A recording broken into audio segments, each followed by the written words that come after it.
ढेर सारा calcium, मैग्नीशियम्स, vitamins, proteins एवं मिनरल्स का भंडार। तो मखाना है ना, जो वो मसल्स को स्ट्रॉन्ग करता है और दांतों को मजबूत बनाता है। और ये जो मैं मखाना बॉल्स बना रही हूँ, बनाते ही हाथ बंद नहीं होगा, क्योंकि बच्चे बड़े सबको बहुत पसंद आएगी। और मखाना तो है ना बच्चे और बड़ों को खाना ही चाहिए, है ना, बहुत ही ज़्यादा फायदे करता है। तो यहाँ पर देखिए मैंने लिए हैं मतलब मखाने कितने, जो कि 100 ग्राम के करीब लिए हैं मैंने। तो मखाने को मैं यहाँ पे घी में फ्राई करूँगी थोड़ी देर। तो घी डाल दिया है मैंने कढ़ाई में। तो कढ़ाई में अच्छे से चम्मच से चलाते रहेंगे मखाना को, और स्लो में ही पकाएंगे इसको, मीडियम फ्लेम में ही फ्राई करेंगे धीरे धीरे करके। और है ना, जब तक ये एकदम क्रंची ना आ जाए, कुरकुरे ना हो जाए, है ना, तब तक इसको इसी तरह से फ्राई करना है मीडियम फ्लेम पर।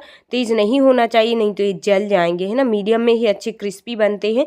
तो यहाँ पर देखिए मैं इसी तरह से चम्मच चलाती जा रही हूँ।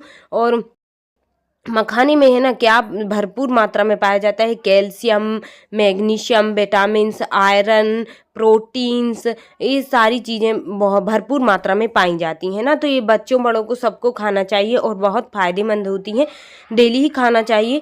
तो दूध के साथ में या फिर ऐसे ही आप फ्राई करके रख लें घी में, तो ऐसे ही खा सकते हैं। नहीं तो ये मैं एक रेसिपी बना रही हूँ, आप लोगों ने लड्डू वगैरह तो बहुत खाए होंगे, लेकिन आज मैं बना रही हूँ मखाना और गुड़ की ऐसी रेसिपी जो कि सबको पसंद आएगी। तो यहाँ पे मखाना हमारा फ्राई हो गया है। देखिए मैंने उंगली से मतलब प्रेस करके देखा तो एकदम कुरकुरा हो गया है पूरा, मतलब मिस रहा है। तो इस तरह से कर लेना है। और कलर भी चेंज हो गया था थोड़ा। तो मैंने निकाल लिए हैं मखाने, और अब मैंने ली है थोड़ी सी यहाँ पे तिल, है ना। तो मखाने के हिसाब से ही मैंने ली है। तो यहाँ पे इसको भी थोड़ा सा फ्राई करेंगे जब तक ये चटकने ना लगेगी और कलर चेंज नहीं हो जाएगा, जब तक इसको है ना फ्राई करना है। इसी तरह से मीडियम फ्लेम पर इसको भी पकाना है थोड़ी देर। तो देखिए यहाँ पे इस तरह से पक रही है हमारी तिली, देखिए ऊपर से चिटचिटाने लगी है। तो अब मैं इसको निकाल लेती हूँ थोड़ी देर, क्योंकि अब है ना जल जाएगी, फिर गर्म रहती है और बहुत जल्दी से ही ये फ्राई हो जाती है, इसमें टाइम ही नहीं लगता है। और तिली में भी पाया जाता है भरपूर मात्रा में विटामिन्स रहते हैं, कैल्शियम भी पाया जाता है। तो इसको भी मैं डाल रही हूँ। साथ ही साथ में यहाँ पे लिया है मैंने गुड़, तिली हमारी फ्राई हो गई थी तो गुड़ लिया है मैंने। तो देखिए गुड़ को मैंने छोटे छोटे पीस कर लिए हैं, ज़्यादा बारीक नहीं किया है। और कढ़ाई को गरम कर लिया है मैंने। गरम होने पर थोड़ा सा इसमें पानी डाल दिया है।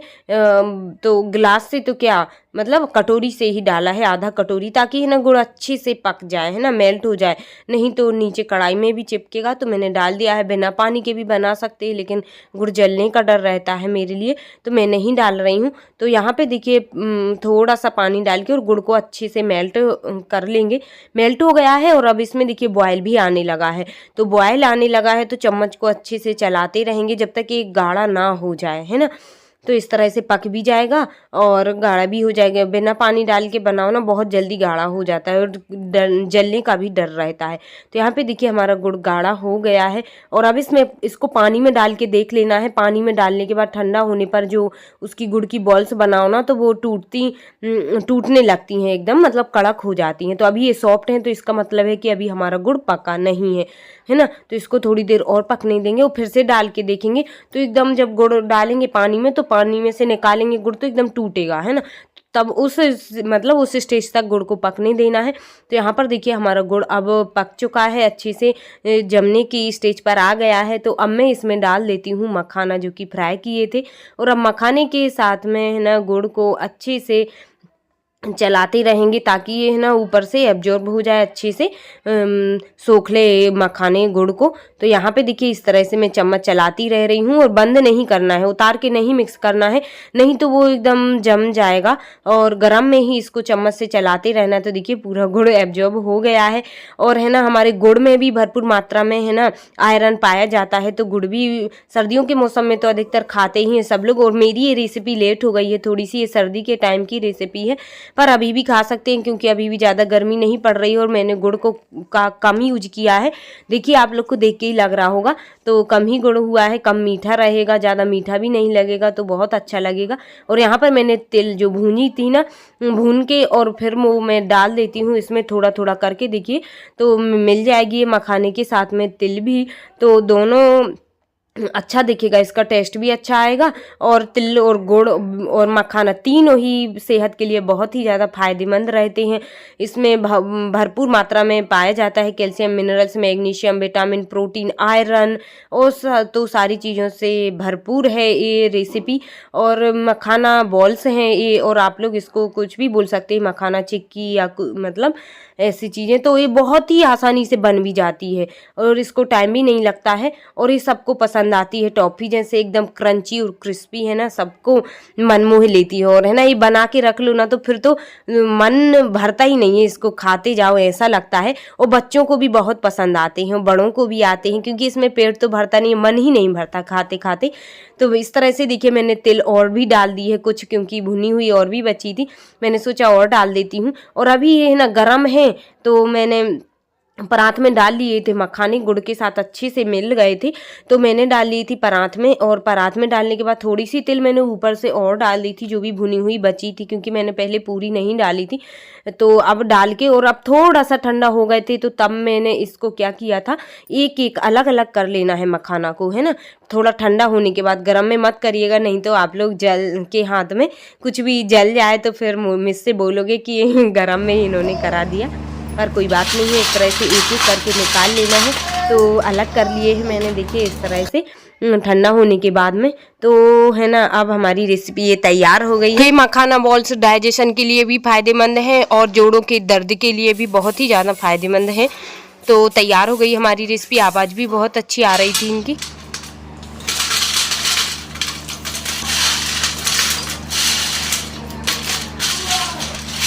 तो आवाज़ से तो ऐसा लग रहा है एकदम कुरकुरे और क्रिस्पी बन के तैयार हुए हैं। तो हाँ, बने ही हैं क्रिस्पी, आप लोग देखना बना के।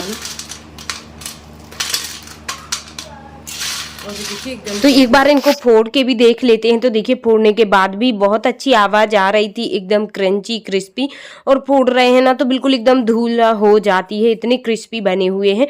और इनको आप है ना दूध के साथ में भी खा सकते हैं, गरम दूध में डाल के, और चम्मच से खा सकते हैं। बहुत ही अच्छा टेस्ट लगता है और बहुत ही ज़्यादा हेल्दी रहती है ये रेसिपी। तो अब मैं इसको है ना इस तरह से भर के रख देती हूँ। आप लोग कांच के बर्तन में भी भर के रख सकते हैं, डिब्बे में।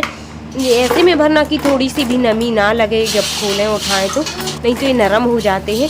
लेकिन इतनी जल्दी तो नहीं होते हैं, लेकिन फिर भी आप लोग कांच के बर्तन में रखें तो और अच्छा है। लेकिन मैंने तो यहाँ पे प्लास्टिक के बर्तन में रख दी। आवाज़ भी कितनी अच्छी आ रही है इनकी। तो यहाँ पर देखिए श्रेयांशी बैठी थी, मेरी बेटी वेट कर रही थी कि माँ जी कुछ बना रही हैं, कब तक देंगी उसको, क्योंकि खुशबू आ रही थी बहुत अच्छी। तो है ना, वो दे नहीं रही है। अब मैंने उसको दे दिए हैं खाने के लिए, उसको बहुत पसंद आई। इसी तरह से सभी बच्चों को पसंद आते हैं।